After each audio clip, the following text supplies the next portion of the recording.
don't have no regard or respect for rest, and I think they all should be exterminated. What is American Gangster about? Them American rest? Rachel and Alpo and Nicky Barnes and Terry Both kind of rest. Leroy Nicholas Barnes, better known as Nicky Barnes, was born on October the 15th, 1933, in Harlem, New York City. A good student in his youth, Barnes left home early to escape his abusive alcoholic father, turning to drug dealing for income. Barnes himself became addicted to heroin for several years in his 20s until spending time in jail. When he ended his addiction, Barnes was sent to prison in 1965 for low-level drug dealing. And while in prison, he met Crazy Joe Gallo, a Capone in the Colombian crime family, and Matthews Mundano, a heroin dealer for the Lacanzo crime family.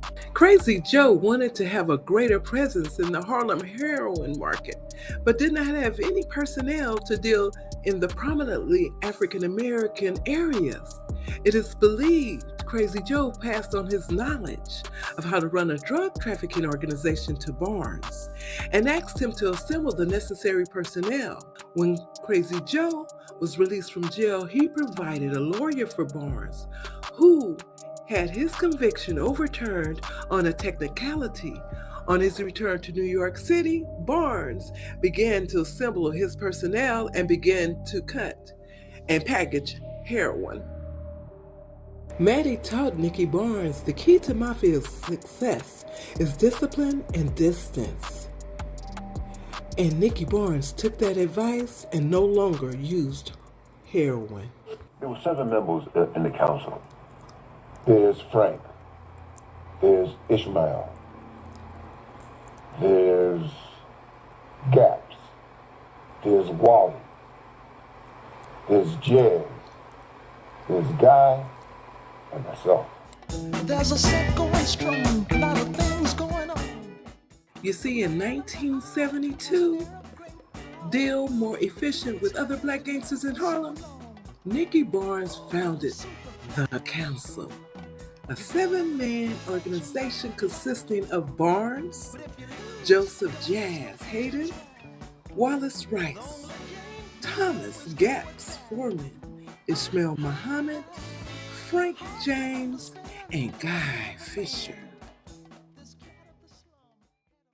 The council was modeled after the Italian-American mafia families, where it settled disputes among the criminals and handled distribution problems and other drug trade-related issues.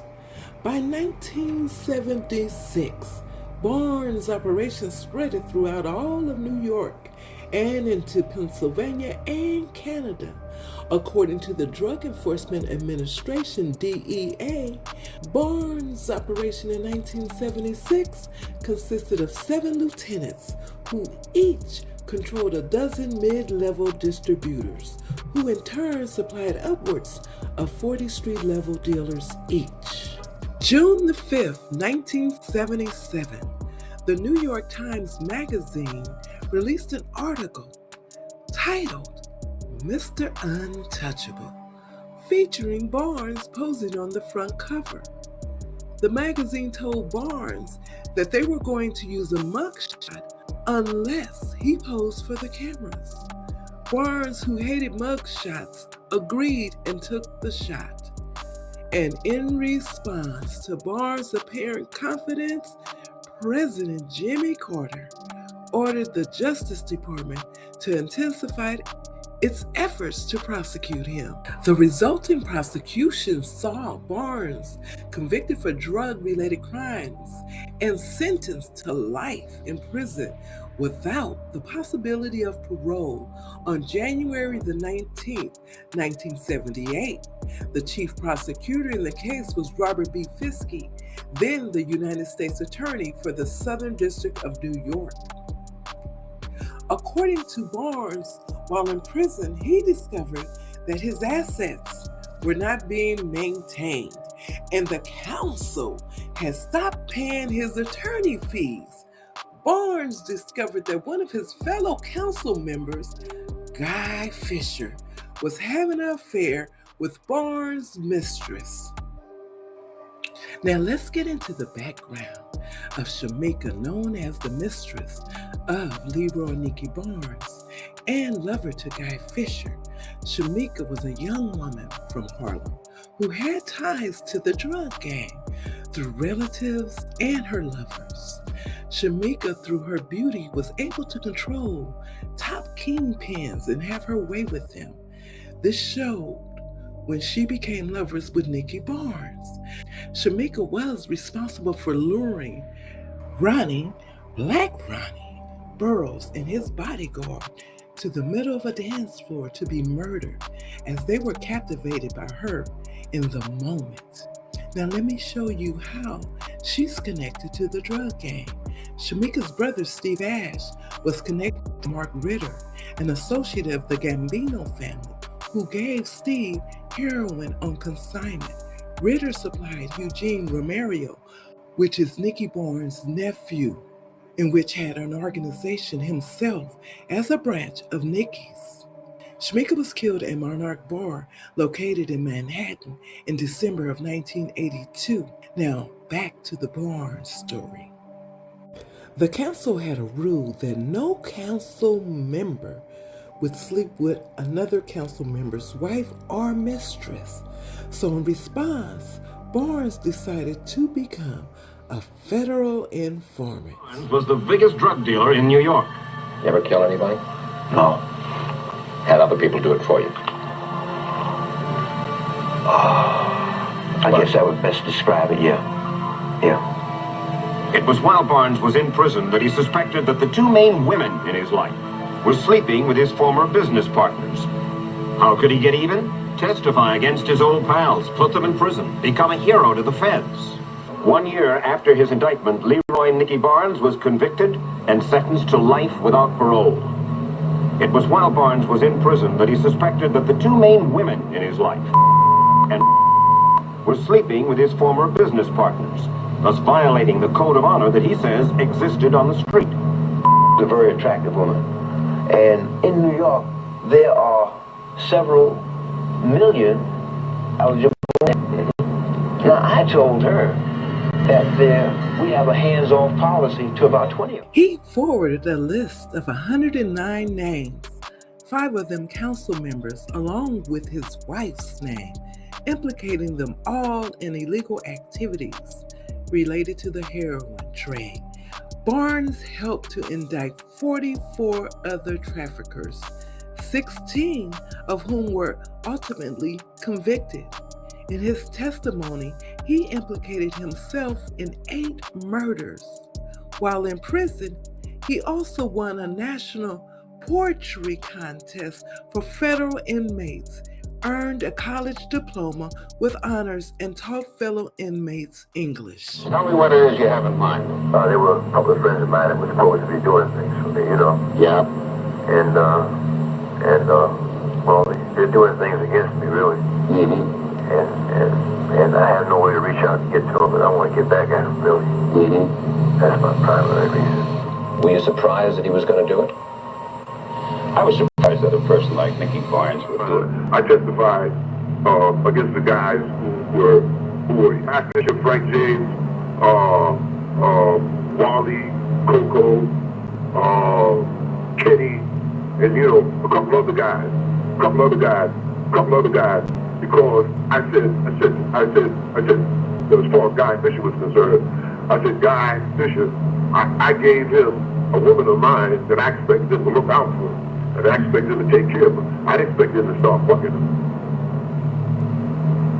This is the hardcore of Barnes' entire operation.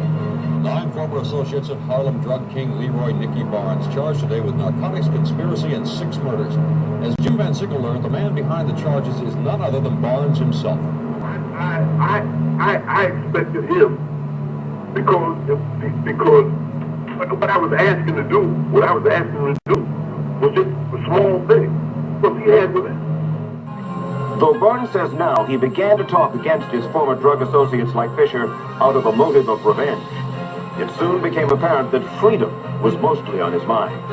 And since Barnes knew he could only be released through a presidential pardon, He understood that the government wanted more from him. So he testified before the President's Commission on Organized Crime, wearing a hood, telling the commission about drug operations in New York. And Barnes began to snitch on his fellow inmates as well. Inside prison, Barnes learned about illegal activities that he described to prison authorities.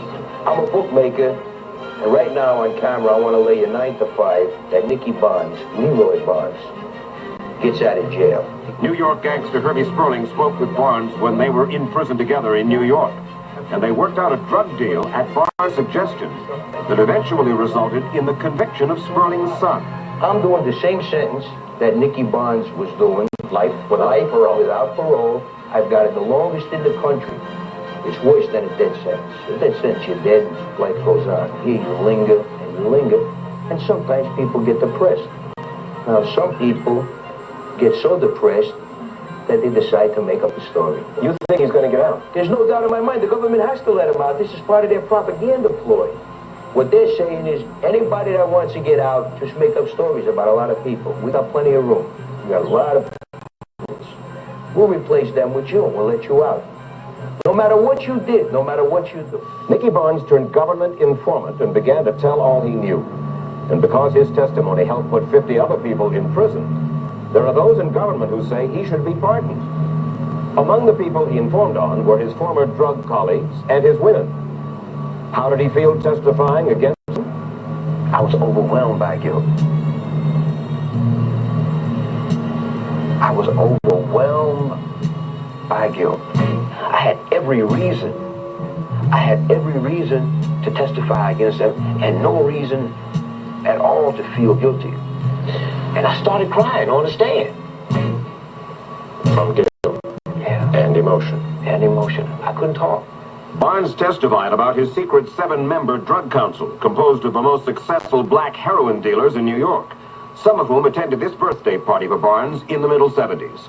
According to Barnes, they shared an oath of brotherhood and loyalty to one another. I think he should be given credit for his having cooperated with the government to encourage others to come forward and cooperate and bust up these operations. He essentially, what should happen with him, in my view, is at some point he should be permitted to be released from prison at some point. Do you think that you should get a pardon after all the pain and misery that you caused? I think that I deserve some type of relief. Because it's customary. I don't see why policy of the Justice Department should change because of Nicky Barnes. Was there a drug council? Oh, the drug council is a myth. It's the first time I heard of council was when I was in court in 1983. Guy Fisher, who had a brief affair with Barnes' former girlfriend, Shemeka, was a member of that 7-man drug council, according to Barnes. Fisher is now serving life without parole after Barnes testified against him. You mean to tell me that you can give someone a life plus sentence because you said he had sex with my girlfriend? And he's putting people behind bars, helping to make cases for the feds. There is no justice in terms of that. Ah, man. I mean, 8 years ago, Nick was the scum of the earth in terms of court, being in the courtroom, in Judge Worker's court. And then 3 years ago, he became Robin Hood because he was telling. It's really sad, you know. I'm laughing, but it's sad. Eventually, Barnes was resentenced to 35 years by working in jail. He earned 2 months off his sentence for everyone he served and was released in August 1998. Barnes died from cancer on June the 18th, 2012. However, because he was under witness protection, his death was not reported under his birth name, and news of his death only became known in June 2019. Barnes died not a millionaire, but a rat. The 6 men of the council was the real American gangsters. They never snitched.